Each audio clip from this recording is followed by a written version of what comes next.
Welcome to Real GMAT Problems, episode 39. Doing real GMAT problems is one of the most proven ways to make test day go well. So let's talk through a few examples. The problems that we're going to go through are from the 11th edition of the official guide for GMAT review, and you can web search them if you'd like to follow along visually. Just so you know, the 11th edition of the official guide is out of print, and that's partly why I'm going through questions from that book, because that way, if you purchase this year's official guide, there shouldn't be any overlap between the questions we're going to work through here. The official guide contains retired problems that have appeared on past GMAT exams, so these are going to be extremely similar to what you're going to see on your official GMAT. I'll give you a chance to work through the solution on your own if you'd like, and then I'll discuss my thoughts on what to take away from each question. I recommend pausing after I read through each problem and trying to solve it, or at the very least, visualize how you would solve it. You may not be able to execute every step in your head if you're on the go, but just do your best. If you are in a situation where you can physically write down what you would on test day, that's definitely ideal. We've done a lot of problems together in this series so far, and it's a good time to start tackling some more challenging questions. I'm still going to start with a slightly lower difficulty level warm-up problem, but we're going to bump up the difficulty level quite a bit more than past episodes from there. So if you find these a little too challenging, I'd recommend going back to some of the earlier episodes and just work your way up to where you're comfortable engaging with this material. This is problem number 1. The question says, if x is greater than 0, x divided by 50 plus x divided by 25 is what percent of x? I'll read that again. If x is greater than 0, x over 50 plus x over 25 is what percent of x? Option A is 6%. Option B is 25%. Option C is 37.5%. Option D is 60%. And option E is 75%.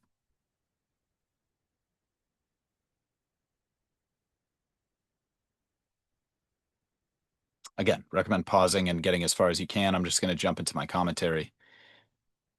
Really good warm-up problem. Quite a few different solution paths that work here. So I'm going to discuss one specific path that I think you're going to find particularly useful, but I do want to say up front that if you solve this one a different way, that's completely fine. And as long as that's working for you across a wide variety of questions, there's no need to change. But if you're not having success with your current approach to this type of question, then I think our conversation right now is going to be quite helpful. The fact that there are so many approaches makes it a good entry point for the topic of percents, because I think there are a lot of intuitive ways to solve percents questions that can work really well on certain types of problems, but that don't always apply broadly. And I've seen a lot of people get in trouble with that. So again, if the way you're doing it now is all good, great, keep doing what you're doing. But if you're finding that you're having success on some percent problems but not others, this should be a very valuable conversation that'll help you eliminate mistakes and also have less information that you need to memorize, rather than memorizing like 30 different techniques for 30 different types of percents questions. So if that simplicity sounds good, that's what we're going to talk through. So we've gone through this approach in previous episodes in this series, actually. So apologies if it's a bit repetitive, but I'll run through it quickly.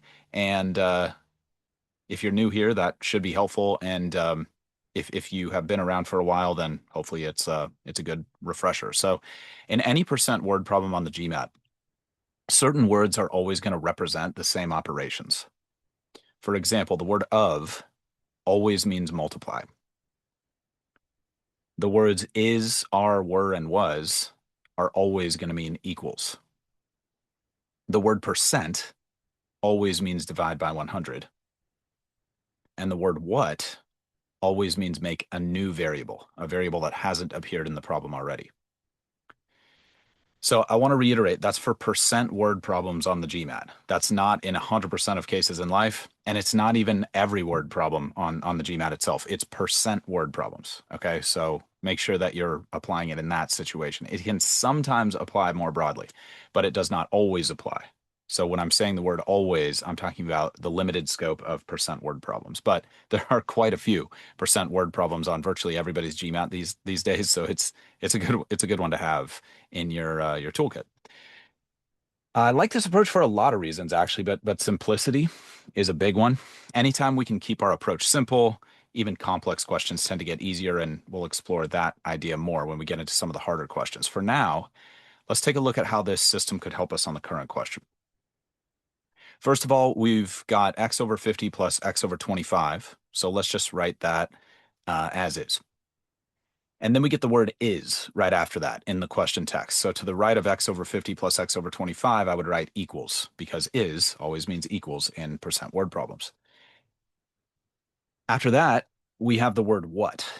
So I'll make a new variable. In this case, I'll choose the letter P as in purple, but you could use any letter that doesn't appear in the problem already. That's the new variable piece. That's actually an important point to emphasize. I don't want to make that new variable x because x is already defined to be a different number in the question. And that's going to create a ton of problems. So remember, what means a new variable, a variable that has not appeared in the question already. So that's partly why I'm choosing p. Then we get the word percent. So I'll divide p by 100. So I'm just taking that translation system and I'm just applying it one word at a time. So far, I have x over 50 plus x over 25 equals p over 100. Then we get the word of. That always means multiply. And then, of course, x just means x. So the entire phrase in the original problem, x over 50 plus x over 25 is what percent of x? We can translate that one piece at a time to be x over 50 plus x over 25 equals p over 100 times x. Again, probably not the fastest or maybe even the coolest way to do the question. Doesn't get a lot of clicks on the forums, but it's simple, it's relatively easy to memorize, it's very repeatable, and it applies in a wide variety of situations. So again, if you struggle with translations or the setup on these kinds of questions, I think you're going to like this a lot. Once we've got that equation, we can use some algebra to solve.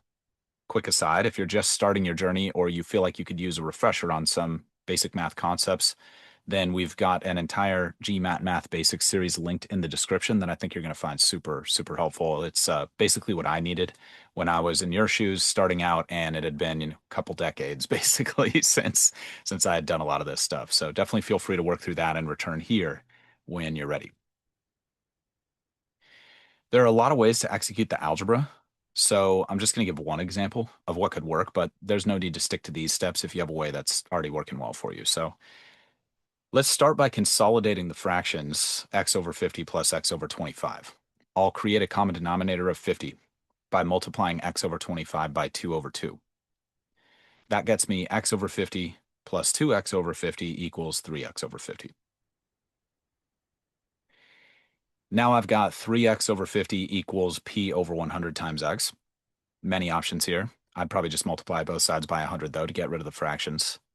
That would get me 100 over 1 times 3x over 50 on the left, and just p over x, just p times x on the right of the equal sign. I can cancel the 100 over 1 with the 50 in the denominator of 3x over 50 to get 2 over 1 times 3x over 1. And that gets me 6 times x on the left. On the right, I still have p times x, so I'll divide both sides by x to get 6 equals p. And that gets me my correct answer of 6%, which is option A as an alpha.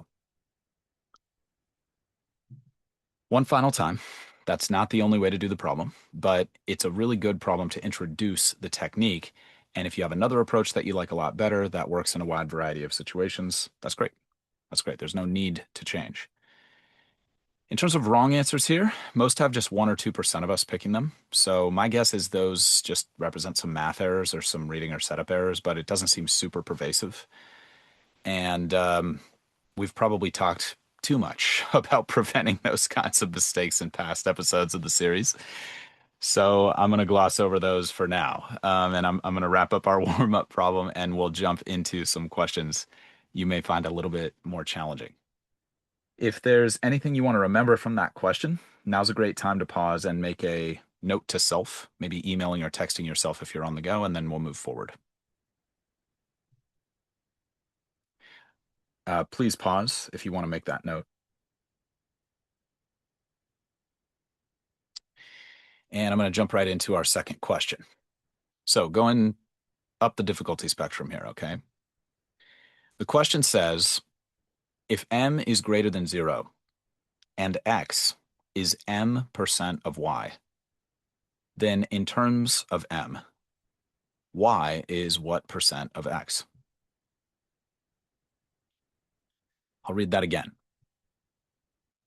If m, the letter m used as a variable, as in midnight or Monday, if m is greater than 0 and x is m% of y, then in terms of m, y is what percent of x?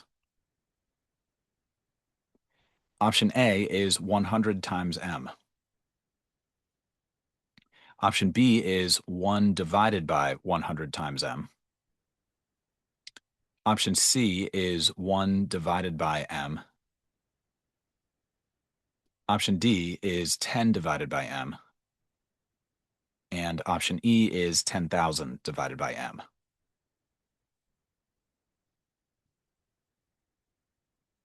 Again, recommend pausing, get as far as you can on your own. Okay, by the numbers, this one appears to be quite a bit harder than the previous question for us as a group. 10% of us missed the first one. 31% of us missed this one. So seems like it's more than 3 times as hard to get this question right, even though on the surface it may not appear all that much more complicated. So let's dig into why that might be and give you some tools for making this type of thing easier. First, why are so many of us missing this? It's really easy to get confused by the phrase m% in the problem. This is something I see come up a lot for folks. For example, some of you might have thought about plugging in a number here, which is great. That is a really, really great approach since you have variables in the answer choices. But what often happens is folks are going to plug in something like 20%. Conceptually, they're thinking, okay, I want this to be 20%, but instead of making m equal to 20, they end up making m equal to 0.2 or 20 over 100 or something like that. But if you think about it, if you read that through in the problem and you replace the letter m with 0.2, now you're saying 0.2%. So that word percent right after the variable, it might not seem like that big of a deal, but it's a huge, huge deal. It's probably the difference between being right and wrong for like a healthy percentage of us here. So again, super common mistake. If you're going to make that mistake, make it in practice. If you're going to make mistakes in general, make them in practice. Mistakes aren't always a bad thing as long as you learn from them and you can improve and you can get value from them when it quote unquote really counts on test day. Of course, what we want to avoid is repeating mistakes. So if that happened for you in this question, you're definitely not alone. And I made that mistake many times when I was studying. And I'll give you some tools for that in a moment. But that might end up being a good note to self on this question for you. What's interesting is that same mistake usually also affects people's algebraic approach to the question. So it's independent of the type of strategy you pick. It's just a very pervasive difficulty. For example, many people translate x as m% of y as x equals m times y. Again, very, very understandable, but the problem is it's not right. So if you do that, or you make the previous mistake, it's highly likely you're going to end up with option C as in Charlie. And it looks like about 15% of us end up going down some version of that path. So that's a lot. Imagine 100 of the brightest future business leaders in your generation in a room, 15 of them are going for that. That seems like something that we should join hands together and fix. So how can we prevent that kind of thing? These kinds of situations are a huge reason that I recommend the approach in the previous problem. If you translate questions like this one step at a time using that framework of means multiply, what means a new variable, percent means divide by 100, and is, are, were, was means equals, if you use that framework consistently, it's a lot less likely that you're going to mix anything up during the translation phase, and you'll probably get this question correct much more often. So let's walk through how that might look. I'm going to go through the problem text one piece at a time. X means X, I just write X. Is means equals, I write equals right to the right of X. M means M, I write an M. Percent means divide by 100, so I would just put a slash 100, or I would make a fraction bar and divide M by 100. Of means multiply, so I'd write a little dot for multiply, and then Y means Y. And if we go through that process, we should end up with X equals M over 100 times Y. And you'll notice that would solve the whole M equals 0.2 versus M equals 20 thing. A small adjustment, simply writing m over 100 instead of m, but that increases your likelihood of being right here by about 15%. So I think it's worth it. When a problem says m%, that means you want to represent m equals 20 if you're going to plug in a number. If you want to use 30%, you want to make m equal to 30 if you're going to plug in a number, okay, not 0.3.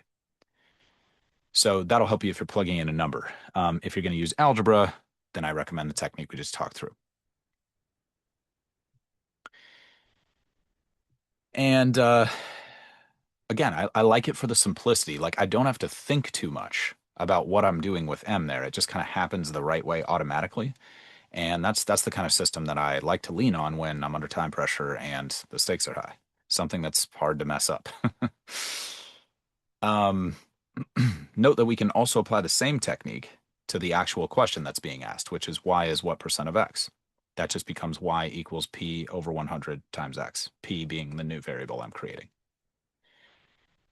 And if we have y equals p over 100 times x, and we have x equals m over 100 times y, if we translate like that, and we want to solve for p, we can just use some substitution, and things should work out well. Again, the number testing thing also works, but I'm going to use the algebra thing just first of all to mix it up because we've been talking about plugging in numbers a lot recently. And both techniques are worth understanding at least, even if you default to one or the other. And also, I just want to emphasize the value of that approach I was talking about in the previous question. So I'm going to talk through the algebra again. Want to emphasize plenty of alternatives for using and executing algebra. This is just one potential path. But if I replace x with m over 100 times y, because x is equal to m over 100 times y, if I substitute that into the equation y equals p over 100 times x, then I would get y equals p over 100 times m over 100 times y. And I want that equation because I want to solve for p in terms of m. And we've talked about that phrase in terms of in the past. If you're just starting out, it can be confusing, but that just means only m on one side of the equation when I solve. So when I solve for p, I want only the variable m on the other side of the equation. That's what in terms of m means. And you can see that reflected in the answer choices, which don't have any y's or x's in them. So again, check out that Math Basics series if you want a refresher on substitution and how that works. Might have been a while since you substituted for a variable in an algebraic expression. The reason substitution's so valuable is you can make variables disappear. With that substitution, we made x completely disappear from the problem, which is nice. I don't want x to be in the problem. I just want p and m. Speaking of making things disappear, once I have that equation y equals p over 100 times m over 100 times y, I'd probably just divide both sides by y to get rid of that variable. And that would leave me with 1 equals p over 100 times m over 100. From there, I would use a similar principle to what I used in the previous question to get rid of the fractions as soon as possible. To do that, I would just multiply both sides of the equation by 100 two times to get the 200s in the denominators to cancel out. So that would give me 100 times 100 on the left, because that's on the left I just had 1 before. And 100 times 100 on the left would equal p times m. So I've just got rid of the denominators on the right.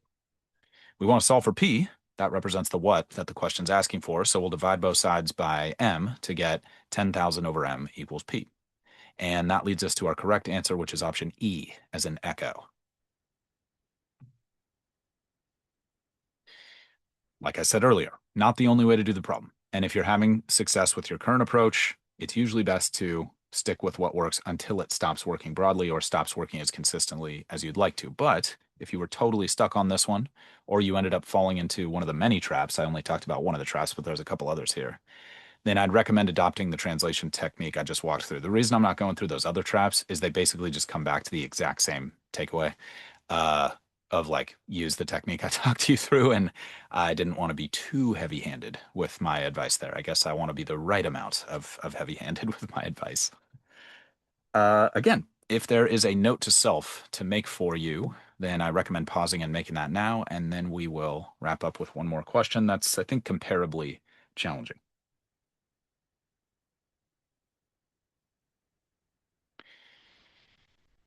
This question is actually not from the OG 11th edition. This is from an old retired GMAT practice test series. That's also out of print, so very unlikely it's going to appear anywhere in the future. But I checked and it's, as far as I can tell, not in the new official guide, and I haven't seen any of the questions from those old exams in the official guide yet, so we should be safe here. But if someone at GMAC is not feeling good about this, definitely reach out to us anytime. And yeah, we're happy to not infringe on anyone's rights here. So let's jump in. More of a word problem here. It says Dara ran on a treadmill that had a readout indicating the time remaining in her exercise session. When the readout indicated 24 minutes, 18 seconds, she had completed 10% of her exercise session. The readout indicated which of the following when she had completed 40% of her exercise session. I'll read that again. Dara ran on a treadmill that had a readout indicating the time remaining in her exercise session. When the readout indicated 24 minutes, 18 seconds, she had completed 10% of her exercise session. The readout indicated which of the following when she had completed 40% of her exercise session.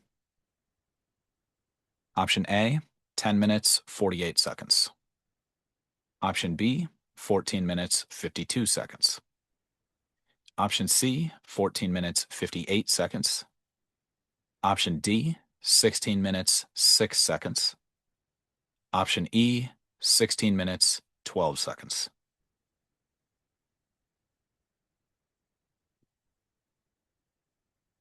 Again, recommend pausing as always, get as far as you can.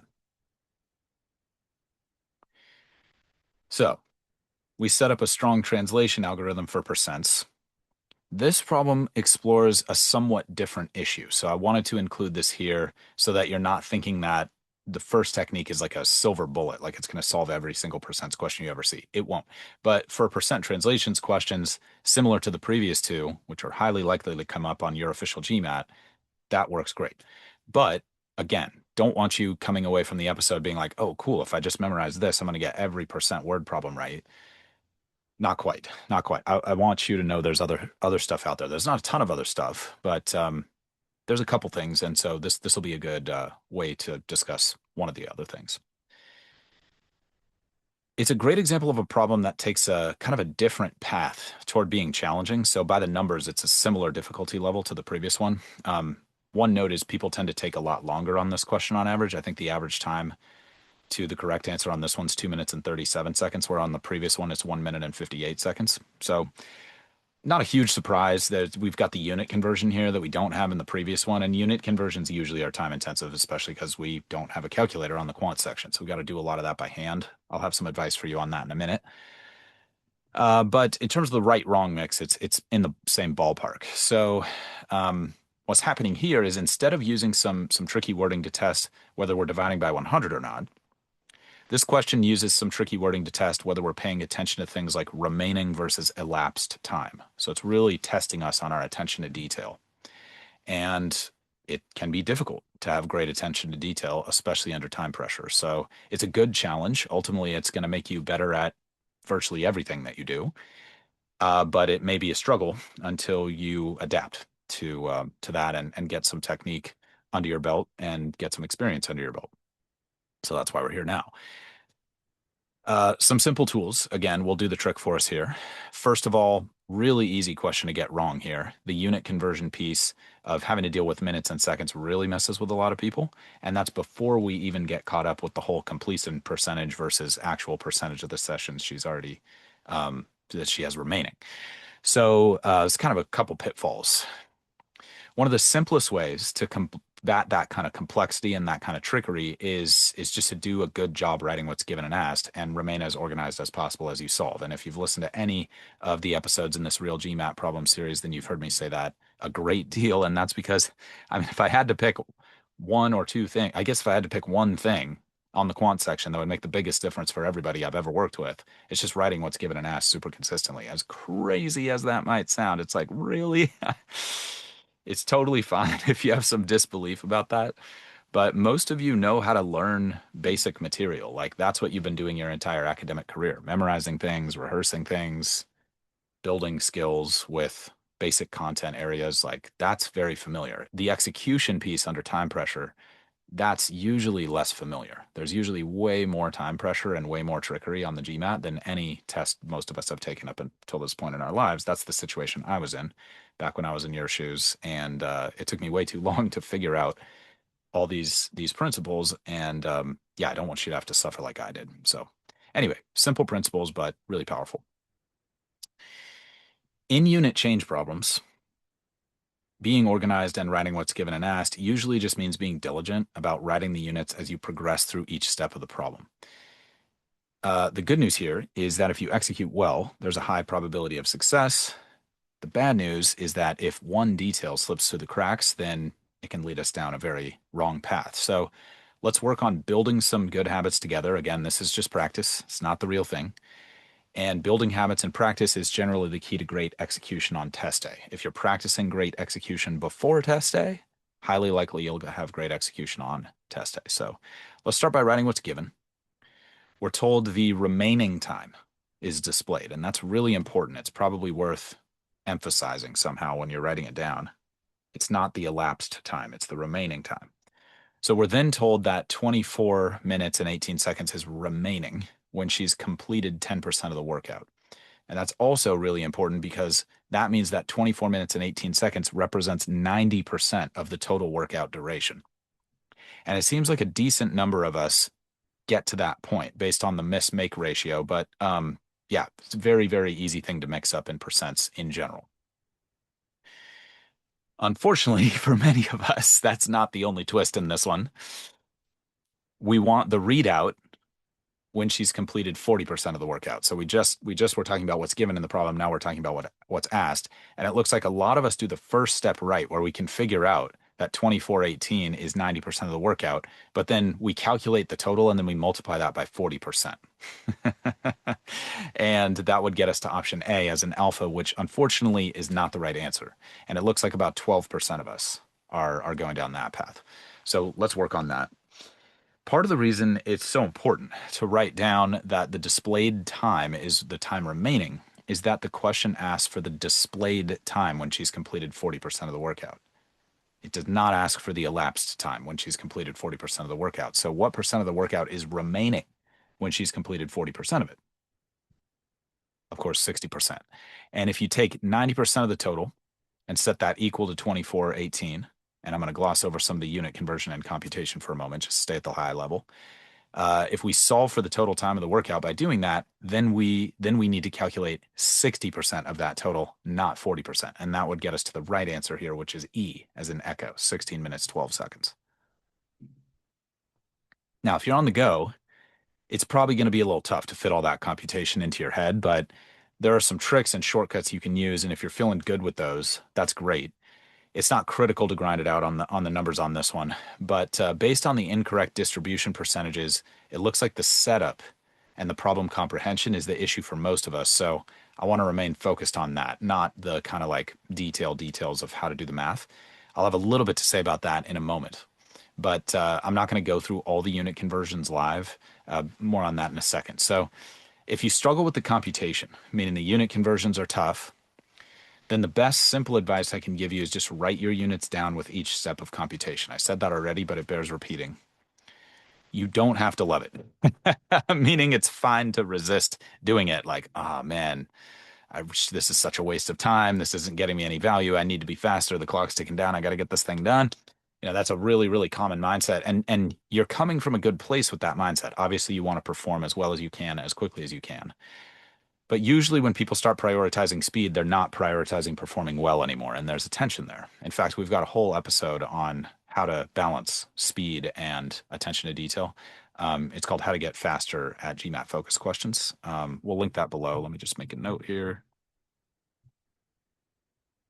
for you. If you want to click through to that, it'll be in the description. Now, again, okay to resist writing the units down, but if you practice writing the units down, then you will start to get faster at doing things well. If you never take that slow down part to really build the habit of writing units, then you'll get fast, but there'll be a ton of risk in your process. Most of us don't want that. It usually ends up being a really long road to the finish line where you kind of under optimize on your first rep, don't see the score that you want to see, and then have to go back to square one and rebuild. It's quite painful. It happens all the time. Look, I'm not going to tell you how to live your life. I'm just here to give you advice that I wish someone gave to me when I was in your shoes. And if you want to make that bet of like, hey, let me just kind of try to get through this and see what the test score is like, there's a small percentage of people who wind up having success with that every year, but it's a very small percentage, just FYI, like 0.00001%. So if you're not in that group, try not to feel bad about that. I'm not in that group, and perhaps obviously like things have worked out well, and things are going to work out great for you too. You just want to follow the right path for you, if that makes sense. Because again, even just one mistake with one word here, remaining time versus elapsed time, can cause even the most capable of us to miss a question that we probably knew the math on. And that can be really frustrating and is the opposite of getting a peak score. If your score doesn't even represent your skills that you actually have, by definition, it's not the best score you can get. So, quick demonstration of how I might write the units. Uh, for the first computation, I'd write something like 90 over 100 times t for the total time of the workout. And that would equal 24 minutes and 18 seconds. So 90 over 100 times t equals 24 minutes, 18 seconds. And then I would rewrite that as a mixed number. So I would write the 2418 as 24 plus 18 over 60. And then I would write to the right of that minutes. 24 plus 18 over 60 minutes is the same as 24 minutes, 18 seconds. And then I would convert that into seconds by multiplying by a well-labeled fraction, like 1 minute over 60 seconds. That's called a conversion factor, 1 minute over 60 seconds. It's kind of like a currency conversion factor, if you think about it. So all I'm giving you an example of there is what I would write down. I would literally write down minutes, I would literally write down seconds, and I would literally cross those off as I multiply through the fractions, okay? So I'm going to skip over all the actual math. There aren't too many tricks for avoiding the computation here anyway, so it's worth practicing it on your own. But if you can get to that well-labeled point, then it's highly likely you're going to get the problem correct, because most of you are pretty good at math. It's just the setup and how you're executing on the math under time pressure that can be the problem. So to be clear, what I'm recommending is simply writing the units of the quantities and conversions on unit change problems. If you have a unit change problem, just commit to writing the units for everything as you go. It's a good idea to do it 100% of the time, but having that cue of like, oh, unit change problem, I want to remind myself to write the units. Having that cue can be really helpful for becoming more consistent if you struggle with that consistency. Because a lot of building good habits is just reminding ourselves to do the habit enough. So trying to be helpful there. Again, looks like this problem is less about knowledge, like knowing what to do, which I think is really important on the first two questions. And instead, this question seems a little bit more about the execution side. So to finish out the logic, once I have t equals however many seconds I calculate after converting, I simply multiply that number by 60 over 100. And that would get me the total number of seconds that remain on the clock. And then from there, I can take that number, which I think is 972 seconds, and just use the conversion factor of 972 seconds over 1 times 1 minute over 60 seconds, and that'll help me convert back to minutes. And some long division there can be fine. Some fraction cross cancellation can be fine. We've got a lesson on math basic fractions linked for you below if you want some upskilling on that. And we've also got long division in that series if it's been a minute since you've done some long division. But for now, I've done just an inordinate amount of that kind of fraction math on the pod already, so I'm going to just spare you that. But if you get stuck or you have questions about how to execute the computation, you can reach us anytime over DM at the GMAT strategy on current social channels, or you can email us if you prefer. Our public email address is contact, CONTACT, at thegmatstrategy.com. If there's a note to self for you to make there, I'd recommend pausing and making it now. As always, my greatest hope is that this material is going to make your studies as easy and as painless as they can possibly be. If you want more tips and strategies for optimizing your performance on the exam, please head to our website, thegmatstrategy.com, which is linked in the description of this content, and check out the free video we made for you on how you can reach your dream GMAT score much, much faster. In the meantime, this is a regular show, so please subscribe and please stay positive and stay consistent with your studies, everybody. Talk to you all soon.